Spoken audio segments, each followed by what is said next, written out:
मुल्क भर में बिजली का शॉर्टफॉल।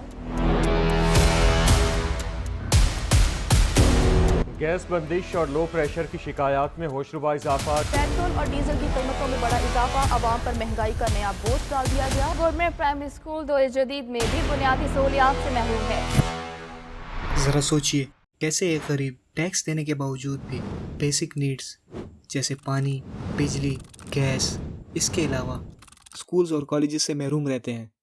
जहाँ एक गरीब 2 वक्त की रोटी के लिए भी तरसता है, वहीं हमारे पॉलिटिशियंस अय्याशी की ज़िंदगी गुजारते हैं।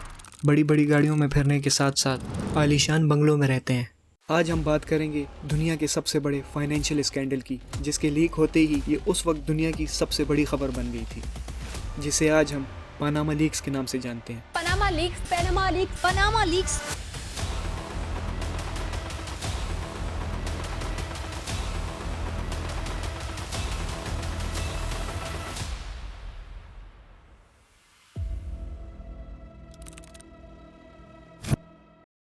ये एक ऐसा स्कैंडल था जिसने पावरफुल लोगों की हकीकत एक आम आदमी के सामने रख दी।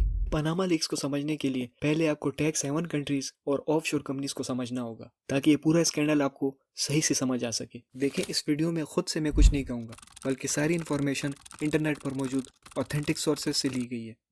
टैक्स हेवन ऐसी कंट्रीज होती हैं जहाँ टैक्स या तो बहुत कम या एब्सोल्यूट जीरो होता है, और यही वो मैग्नेट है जो दुनिया भर से अमीरों को अट्रैक्ट करता है। ये इन कंट्रीज़ की एक मार्केटिंग स्ट्रेटजी होती है। इसी स्ट्रेटजी के ज़रिए ये कंट्रीज़ अपनी इकोनॉमी को स्ट्रॉन्ग करते हैं। टैक्स हेवन में बैंकिंग और फाइनेंशियल लॉज क्लाइंट फ्रेंडली होने के साथ साथ क्लाइंट्स को सिक्रेसी भी प्रोवाइड की जाती है। इस वक्त दुनिया में 40 से ज़्यादा टैक्स हेवन कंट्रीज़ हैं। इस लिस्ट में आप तमाम टैक्स हेवन कंट्रीज़ देख सकते हैं।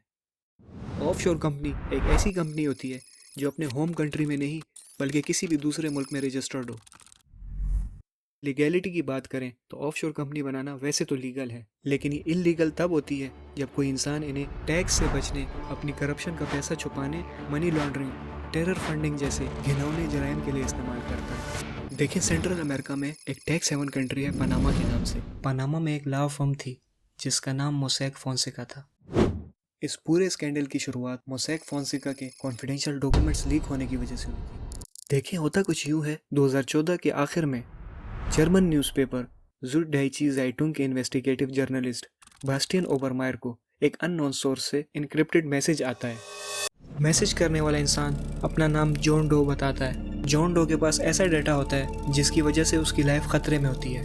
इसी वजह से डाटा भेजने के लिए वो कुछ कंडीशंस रखता है। पहली थी सिर्फ और सिर्फ इनक्रिप्टेड मैसेजेस के जरिए बात करना, और दूसरी नो मीटिंग एवर। जब बास्टियन उससे पूछता है तुम ऐसा क्यों कर रहे हो, तो जॉन डो कहता है क्योंकि क्राइम्स मैं पब्लिक के सामने लाना चाहता हूँ। और जब जॉन डो से ये पूछा जाता है कि कितना डाटा है तुम्हारे पास, तो उसका जवाब होता है कि तुम्हारी सोच से भी ज़्यादा।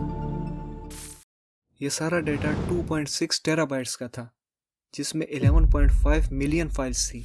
ये तमाम फाइल्स उसी लॉ फर्म मोसैक फोंसेका की थी जिसके बारे में मैं आपको बता चुका हूँ। फाइल्स के मुताबिक मोसैक फोंसेका ने 1970 से 2015 तक 2,14,000 से ज़्यादा ऑफशोर कंपनीज रजिस्टर करवाई थी। पनामा लीक्स में बहुत बड़े बड़े लोगों के नाम थे। दुनिया भर से state leaders, politicians, actors, athletes के नाम सामने आए थे। लीक्स के मुताबिक ज़्यादातर लोगों ने अपनी वेल्थ टैक्स हेवन्स में रखी, जहां उसकी असल ओनरशिप को समझना और उसे ट्रेस करना मुश्किल हो जाता है। जब कोई इंसान असल ओनरशिप को छुपाता है तो हुकूमत के लिए उस पर टैक्स लगाना मुश्किल हो जाता है, और ऐसे ही ज़्यादातर अमीर लोग टैक्स से बचते हैं।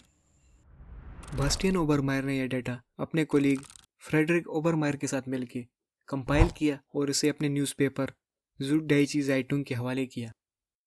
इन डॉक्यूमेंट्स में बहुत पावरफुल लोगों के नाम होने की वजह से न्यूज़पेपर ने यह डाटा ICIJ के हवाले किया ताकि इसकी वेरिफिकेशन की जा सके। ICIJ का मतलब international consortium of investigative journalist है। यह एक इंडिपेंडेंट नॉन प्रॉफिट ऑर्गेनाइजेशन है। ICIJ 280 जर्नलिस्ट और दुनिया भर की 140 मीडिया ऑर्गेनाइजेशंस पर मुश्तमिल है। ये ऑर्गेनाइजेशन 100+ कंट्रीज में ऑपरेट करती है और इसका हेडक्वार्टर वाशिंगटन DC अमेरिका में है।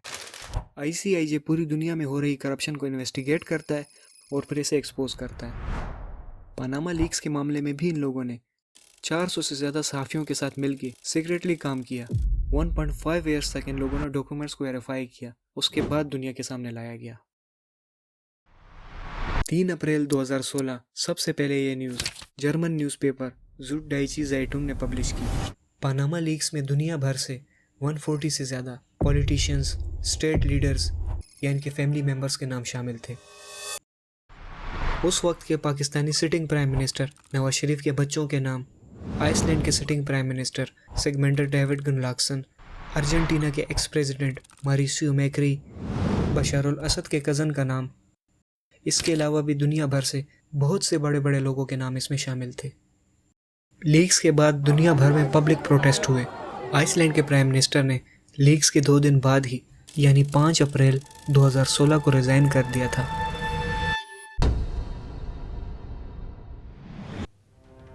सीरियन सिविल वार में बशार अल असद के रिजीम ने रेबल्स पे हमलों के नाम पर अपने ही लोगों पर जुल्म किए।